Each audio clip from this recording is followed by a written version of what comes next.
I know there's a lot going through your life and all that. I mean, personally, we had back and forth with you. I didn't believe your story. Do you remember that?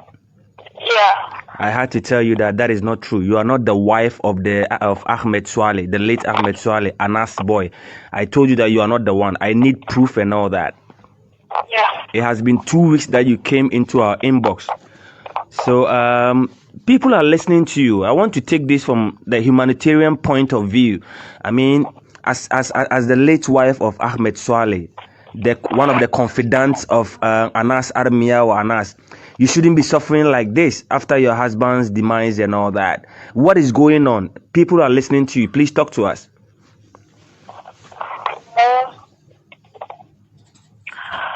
So a lot has been going on after his death. There's so much that has been happening. Well, I don't even know where I am starting from or how I'm starting the conversation. But you can start it any way you want. When we get to a place that I have some question or follow-up question to ask you, I will do that. But first of all, I would like to ask you, when was the last time you heard from Anas Armia or Anas? I can't remember. Does Anas Armia or Anas take care of... How many children do you have? Well, my husband left behind 4 children. 4 children. Does Anas Armia or Anas take care of any of them? No. Has he ever called to say that, okay, I have this amount or that amount for you, or I'm giving a scholarship to one of my confidants, my late confidant, Ahmed Suale's, like scholarship? There's no scholarship. That was 2019 when it happened, Okay. Early, That's where the children were, the school that the children were going, that was when I think he paid for a term or 2 terms. But with that, the brother had to follow him up before he can now respond to us. Because of that, they have to withdraw the children from the school that they were going when their father was there, because that school was so expensive. And now get a government school for the children. But it happened early. I think we were told that he's going to open a company for we, the wife, so that we could use it to take care of the children. But I think it didn't happen. We only had a bit 10,000 or so of the wives. That was somewhere 2019 December. And with that cramp, I think I gave him message on Messenger, which I was. You gave who message on Messenger? Yeah. Who did you give message on Messenger? Boss. Anas. Yes. Okay, go ahead. Yes. So I think with that, I was even insulted for that action. Why should I have to even go to his inbox like that kind of way? I shouldn't have done that. Then from then to date, not even a call or like, how are the children, or how are you the wife, how are you faring, how are you living, accommodation, there's nothing. You talked about accommodation. You were evicted in one of your rented is it house or apartments? Yes. Take us through what happened. Why were you evicted? Well, when the rent was due, the landlord all of a sudden came up, increased the rent like almost times 2 of the rent, which I couldn't afford it. I couldn't pay. Did you talk to Anas about it? No. Why? Because I think we shouldn't even be following him up with something like this. He should have even come to our aid before we even asked for it. But there is nothing like that. So the money we had, before I gave the message and we had that money, the rent, how it was so high, I couldn't can't, because I have children, I have my siblings at home, my mom. People are looking up to me, and if I could live in a car with this huge rent, the person who brought me here is no more to take care of the rent, so I couldn't afford that. With the involve of my late husband, brother, squad, they sat me down to say that how it happened. No, what they can tell me is that I can go back home. I can go back from where I was brought from, because it was a marriage that brought me into Accra here, and this is the case. So I can move back to North. They believe like they found a man or a man looking for a wife, they can come for me, or they can direct the person to me.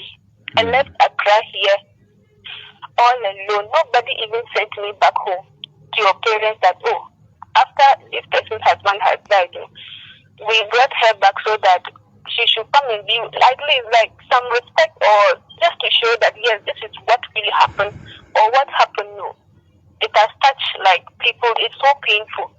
I left Accra here all alone back to North, but over there too, it was not, things were not happening. Life was not easy. I was forced to take some steps, grandpa, that I shouldn't have done, which brought me back to Accra here. No pain. Right now, I am pledging with my sister whilst I go to the market and do some things more at the end of the day, so that things could be somehow better for me and the children with my sister. This is a very sad story. I mean, me, honestly, I always want to get things right. That's why when you started inboxing us, the wife of the late Suale, I was like, are you serious? You're inboxing Ikra, what for? And I was like, call the number. You called the number still. I didn't, like, our conversation didn't go down well. And I was like, okay, I need more proof. I need to see pictures, evidence and all that. And you sent me even a lot of photos with the children, with him when you got married and all that. And that was when I had a discussion with the team that this is the story that we had. But we want to take it from the humanitarian point of view. You need help. I mean, Anas Armiyawa Anas is supposed to be helping you because your husband really saved him. He's supposed to be helping you. But as you stated that there's no help coming from anywhere, now you're patching with your sister. I mean, the children's schools and all that. What exactly do you want? A lot of people are listening to you. How may we help you? Like as brothers and sisters, what exactly do you need? Well, I'm sorry. I know you're getting, moody and all that. I'm sorry. I'm so sorry. Right now, what exactly in my head is accommodation, and all I need is a very good foundation for the children, because they need to have a better community, that they need to have a better education, so that at least if we don't find the justice here, or they couldn't get the justice for their father here, the justice shall be served over there. When we all get there. Right now, all I need is accommodation with their school going issue. There's one uncle of them that normally helps. He helps, but you can't always go for one person, or because he tried to care, but he has his own family. The burden on him is so much. So sometimes I will need something, or I'll need something for the children. But it's hard for me to go to him because I'm looking at the burden on him, and he tries to care. He's the only one that tries to care, but he has his own issues. The problems on him is too much. What were you doing when Ahmed Suale was alive, your husband? What were you doing? Like, what was your profession? What were you doing? I just completed school and got married now. I was planning to go back to school to continue my education because I just completed senior high. Okay. And got married now. I did not start the school, but I was doing some business small. That could keep me busy because I took in so early when I got married. So I was not actually having something on my hand doing. Though we tried even opening a company of bread factory at the north. But right now, it is, you can't even go, the person handling the bread factory just in the company doesn't even call to say, how are you selling or how is it? All they could think of is like, as I said, when it happens like that, no, just find yourself, know how you survive. Nobody cares. Your story is very painful, honestly. I mean, I'm so worried. I mean, I'm just putting myself in your shoe. I'm just imagining me leaving behind my wife and my children, and that I had maybe a confidant that is through this kind of work that I was assassinated or murdered and all that, and yet still my children are not being taken good care of and all that. So now you mentioned 3 or 2 things. You say you need a very good accommodation, right? Yes, please. And then the second thing is what? What else do you need? The children's education. The children's... A very good foundation on that. Okay. All right. Okay. So if I'm supposed to ask you, like, if we give you collectively, we have a lot of people watching right now. If we were to contribute something for you, how much would be okay for you? And maybe if we give you 20,000, 10,000, 5,000, 30,000, how much would it be okay for you that you can use it to always turn yourself around? Well, I think I can't actually mention an amount, but if I get like something that I can use to just get a rent, pay my rent, and then start a business, or just, I don't even know how I'm putting it. I'm sorry, you're getting more emotional. I'm sorry about that, but we just want to help a sister. Honestly, your story is it's so touching. I'm trying to be a man. I'm trying to be hard, but your story is like, it's so touching. We'll try and put a number there. Ladies and gentlemen, this is the wife of late Ahmed Suale.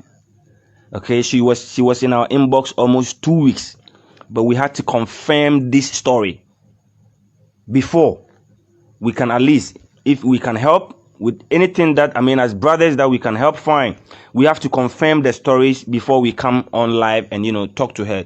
And it took us 2 weeks because she didn't want to do this. She keeps mentioning, I don't want the bad guys to know me. I don't want to come live. And we managed to convince her that we will call you on phone and we are not giving your number to anybody. But I believe a lot of people are listening to us. Almost 500 people watching us right now.